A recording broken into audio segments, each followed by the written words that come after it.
ৰাজ্যখনৰ সন্মানীয় বিত্তমন্ত্ৰী জয়ন্ত মল্ল বৰুৱা ডাঙৰীয়াই যি বাজেট উত্থাপন কৰিলে অসমৰ ইতিহাসৰ অন্যতম এখন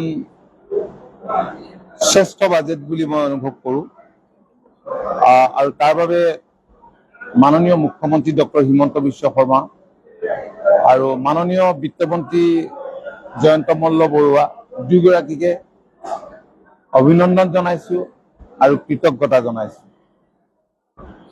এই বাজেটখন এখন জনমুখী বাজেট,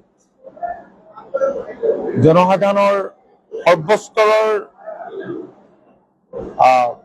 ৰাজ্যখনৰ সৰ্বস্তৰৰ লোকক সামৰি লোৱা এখন বাজেট আৰু আমি ভাবো যে এই বাজেটে গ্ৰাম্য অৰ্থনীতিৰ বুনিয়াদ শক্তিশালী কৰাই নহয়, নগৰ চহৰ সকলোকে সামৰি লৈছে।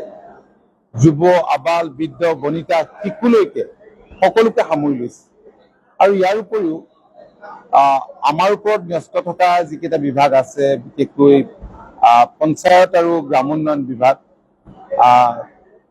এই বিভাগলৈ যথেষ্ট ধন আবণ্টন দিছে, তাৰ বাবে মই ধন্যবাদ জনাইছো আৰু আমি চেষ্টা কৰিম যাতে 100% এই বাজেটৰ ধন সদব্যৱহাৰ হয় আৰু গ্ৰামাঞ্চলৰ ৰাইজে আশা কৰা ধৰণে উন্নয়ন সম্ভৱ হয়।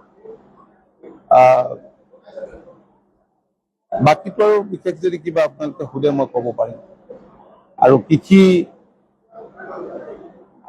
উদ্যোগ, শিক্ষা, স্বাস্থ্য, জলসিঞ্চন, এতিয়া জলসিঞ্চনটো যদি হয় স্বাভাৱিকতে জনসাধাৰণে আশা কৰাৰ ধৰণে তেতিয়া ৰাজ্যখনত কৃষি ক্ষেত্ৰখনলৈও এটা আমূল পৰিৱৰ্তন আহিব।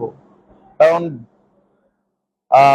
বতৰৰ যি ধৰণৰ পৰিৱৰ্তন হৈছে, জলসিঞ্চনৰ অভাৱে স্বাভাৱিকতে অসমৰ কৃষকসকলক এইবাৰো অসুবিধাত পেলাইছে। জলসিঞ্চনটো অত্যন্ত প্ৰয়োজনীয়। ঠিক তেনেকে স্বাস্থ্য খণ্ডলৈও যথেষ্টখিনি পৰিৱৰ্তন আহিব